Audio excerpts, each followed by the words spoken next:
Sharon Bryce-Pease is our New York correspondent and he joins us on the line for more on this. Sharon, thank you so much for joining us. Now, President Donald Trump signed the Russia sanctions bill into law on Wednesday, despite what he called problems with the measure. Do we know what pushed him to sign it? Well, Lulu, he had little choice, right? I mean, the sanctions bill, which also included designations for North Korea and Iran, as was mentioned in that piece, and it's important to make that point that this is not just a Russian sanctions bill. It passed the House of Representatives with a 419-3 majority, and in the Senate by 98 votes in favor to 2 against. And so while the president still has the power to veto, in this instance, it became clear that both houses of Congress had the numbers to override any presidential veto. So to do that, Congress would have required, if the president had vetoed, Congress would have then required a minimum of a 2/3 majority of support for the bill to override it. And clearly in the first passage of those votes, 419-3, 98-2 in the Senate, clearly there was no point in the president even attempting to veto this, because it would have been a fait accompli in terms of Congress then overriding that veto.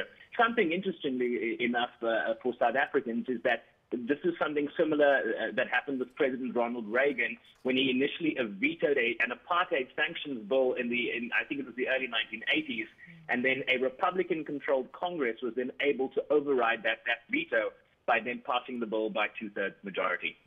Now, Sharon, we've seen and noted that President Donald Trump loves the media, and every time he signs some sort of bill or, some recommendation, it's always in front of cameras, and we see him doing that long signature of his. This was done behind closed doors and no cameras in sight. Well, it hide the fact, and certainly the White House hasn't hidden the fact that they were not in favor of this. The president also released a number of statements, 2 statements after signing this behind closed doors, basically saying that they believe that this curtailed the president, the executive's authority to negotiate, to make deals with foreign entities. And so he feels that he's been curtailed in a certain sense here. But I think the pressure and the level of support that this legislation had, particularly in light of the fact that Russia is the bad boy in American politics. It's a country that is mentioned in debates in this country on a daily basis. You have the special counsel investigation into Russia. You have intelligence agencies concluding that Russia interfered in the presidential election through cyber hacking, trying to put their finger on the results. And so Russia is very much a conversationary point in terms of the Trump presidency today.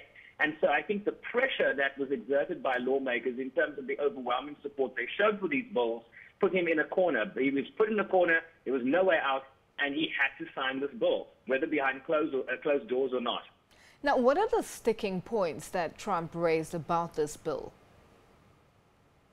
Well, essentially that it curtails his ability as an executive, the executive branch of government, to conclude deals, to strike deals with adversaries, for example, North Korea or even Iran in this instance. But the focus here, in his statements released, there was not a great deal of criticism directed at the Kremlin, directed at Vladimir Putin, whether you're talking about their invasion of Crimea in Ukraine, their cyber attacks, divisions we see in the U.S. position vis-a-vis Syria and Russia's role there. There's a great deal of contestation between these two former Cold War foes. So he feels that he is being impeded in his international relations. Of course, international relations falls within the ambit of the executive, and he feels that this bill goes a long way to prevent him from kind of, if you will, improving relations between Russia and the United States. Now, basically, critics have come out and said the bill represents a rebuke of President Donald Trump by giving Congress new power to block him from removing Russia's sanctions. Now, is there any action within Trump's power to reverse this bill or to repeal it in any way? Well, he has to make the case. He certainly cannot do that unilaterally, Lulu. He has to make the case that if Russian actions as it pertains to Crimea, for example, were reversed, then he would have to make the case and provide evidence to Congress that Russia has basically pulled back its troops, for example, whether on alleged cyber hacking during the presidential election by Russia. which several intelligence agencies have concluded is beyond doubt. President Trump would have to make the case to Congress that Russia has, for example, tried to reduce these types of intrusions into foreign democratic processes, but he would have to make that case to Congress, and then Congress, I think, would have the final say. He cannot reverse them unilaterally, but he would have to make the case for Congress to act in that regard. Now, how is this development affecting both Republicans and Democrats alike? We know just about a handful of them disagreed on the bill. Now, is there anything that President Donald Trump is doing with regards to ensuring that Republicans sort of stick with him and side with him with whatever decision that he would like to see taken within Congress and, you know, without working together with the Democrats?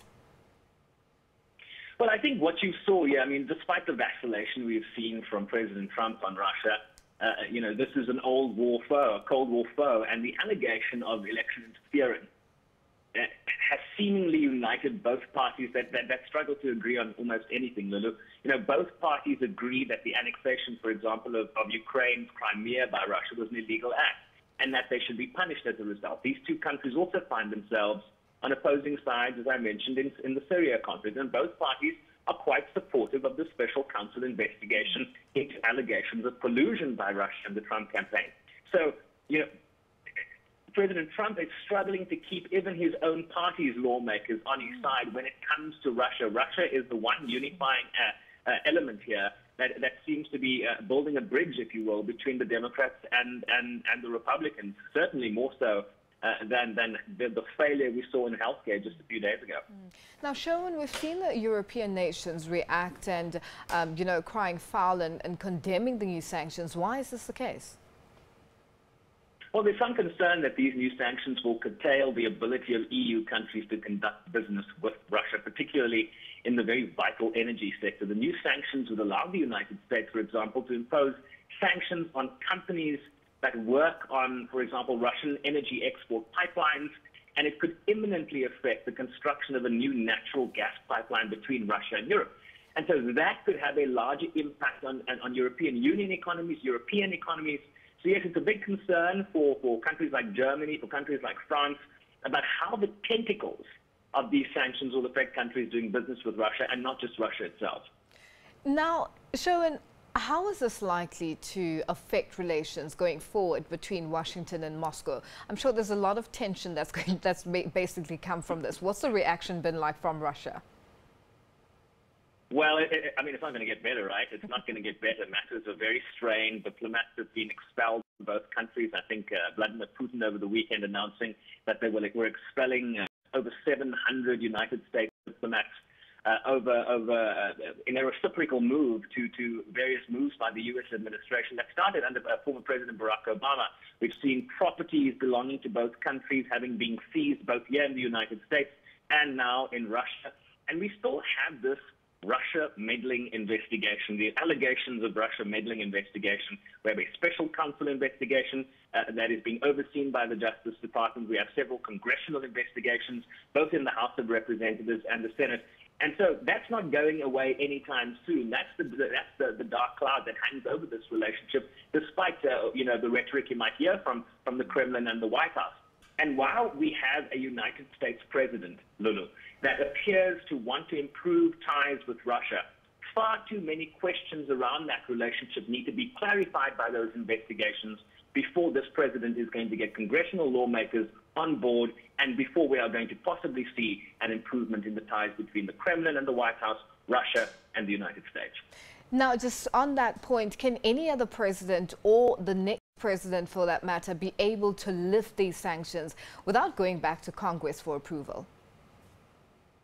Done in this legislation is they've written it in such a way that if any executive, any head of state wants to make any changes to that legislation, they would have to go back to Congress to do that. It would be up to the White House, certainly. You know, even when you pass a resolution at the United Nations, those resolutions are often implemented, whether it's the creation of a peacekeeping mandate, they are implemented by the Secretary General and his team in the Secretariat. Similarly, with these sanctions, the law has been written by lawmakers, it has been passed by lawmakers, it now has to be implemented by the government of the United States, and that government is led by the president. So, if the president wants to change, whether it's President Donald Trump, whether it's a future president, whomever, they would then have to follow the letter of that legislation, make the case for the withdrawal, for the easing of those sanctions, and then an act of Congress would have to do that. Now, Sherwin, very quickly before we wrap up, should we read anything into the working together of the Democrats and the Republicans when it comes to some of the decisions that are taken by President Trump, or is it just the sticking point being Russia?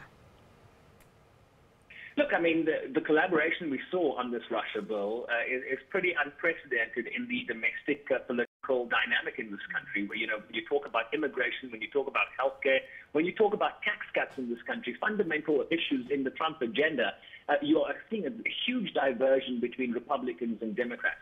What we have since heard, since the failure of the number of attempts by Republicans to repeal and replace the Affordable Care Act, also known as Obamacare, what we have since heard from the Senate Majority Leader, Mitch McConnell, is that the reason those bills failed is not just because they didn't have Democrat support, it's because they didn't have enough Republican support. And this was almost an olive branch from Mitch McConnell, coming after a lot of sort of divisive rhetoric from both leaders in the Senate, both Chuck Schumer and Mitch McConnell, that maybe the time now has come for the two parties to work together, try and fix this thing without necessarily repealing it. And of course, we also saw last week an impassioned speech on the Senate floor by the ailing Republican Senator from Arizona, John McCain, who came back and said it was time to get back to normal order in the Senate. It was time for the two parties to work together and put the American people first rather than their political persuasions. Sherwin, unfortunately, we'll have to leave it there for now. Thank you so much for joining us. That was our New York correspondent, Sherwin Bryce Peace, joining us there via Skype.